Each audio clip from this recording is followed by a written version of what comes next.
science was asking me during our strategy call last week, okay, but the practical and specific examples that you've given me are for you. How do I know what is relevant for me? What would be successful in my field? Can you give me an example of that? And my response was, go and ask your postdoc advisor. And when I was telling my aunts about this at our little goodbye dinner yesterday evening, because we're leaving their gorgeous lake house today, after I record this video, we're gonna drive to Atlanta and hop on the plane to Amsterdam. And my aunt's very logical response was, why don't people ask?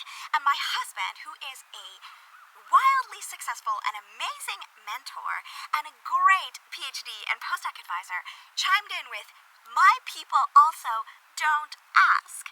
So, if this sounds like you, today we're gonna ask. I'm gonna interview my husband and ask him about the career strategy that he used in order to reach this beautiful, highly successful stage as a research professor, so that you too can use these 4 questions to interview your own PhD advisor or postdoc advisor for the same kind of concrete and specific examples that are directly relevant to your field. If we haven't met yet, I'm Kathy Tarasia, a physicist and a career coach for brilliant scientists who are at a career transition.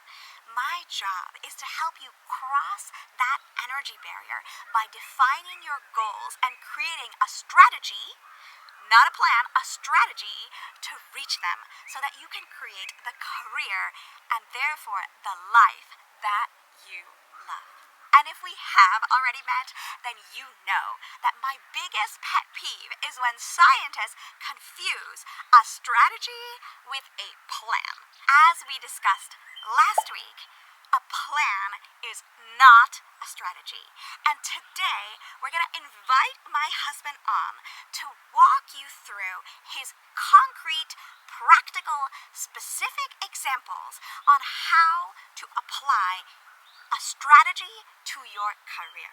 And if this sounds like maybe something that you need to do for yourself, I've written it all down for you. It's step 1 of the 4-step protocol for networking at conferences, and you can download it for free at the link below. Excuse me for a sec while I go grab my husband. Why did you choose this field? Why this field and not a different field? I really couldn't make up my mind what I've found interesting. Physics, chemistry, biology, computers. I really found this in single molecule biophysics because there biology is important, physics is important, chemistry is important, data analysis, computers, instrumentation, and that is really what I really like. What is your hypothesis about this field? What is the future of the field? Where is it going? When I started in this field, it was really a new view on life or on molecules in general, the single molecule view, and basically anything you did was new and exciting and fantastic.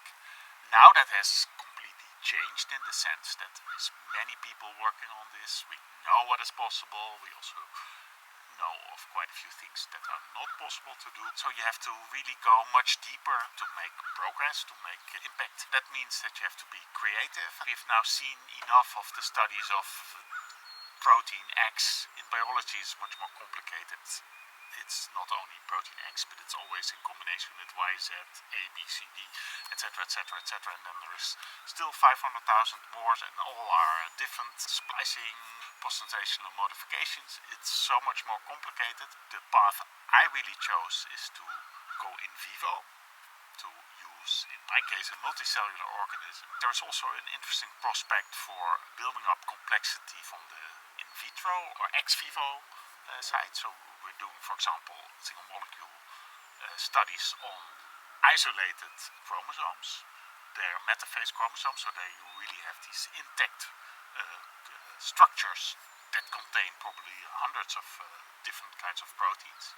And I think that is an interesting approach to crank up complexity. But I see people who are trying all sort of interesting combinations to combine single molecule with sequencing, for example, connect the power of single molecule with the power of big data. That's where I think the field is moving away from the simple, relatively simple single protein identifications to much more complex systems. If your hypothesis about the future direction of the field is true, I'm not saying it is true, but let's assume for a moment that it's true. It doesn't matter whether it's true or not. You need to explain people why you are excited about a certain direction or excited. You think that is the way to go.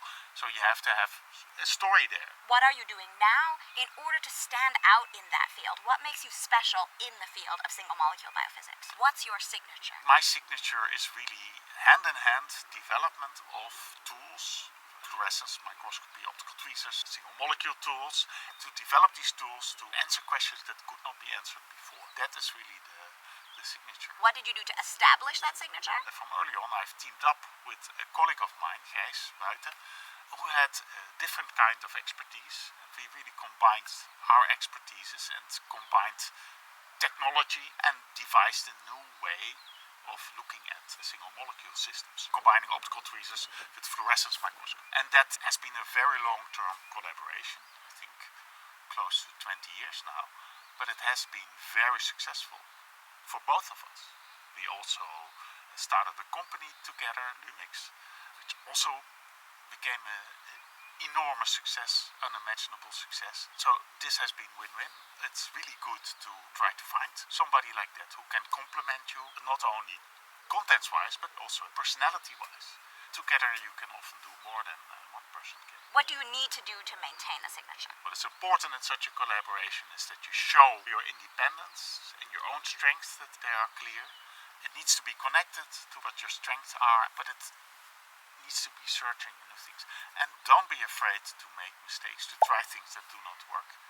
Because that is science. Most of it fails, doesn't work. And that's fine, that's good. If you do not fail often enough, then you didn't try. What did you do, practically speaking? What technical skills did you develop? I needed at some point to implement a component in my instrument, but I needed to write software. And it needed to be written in C++. I didn't know what C++ was.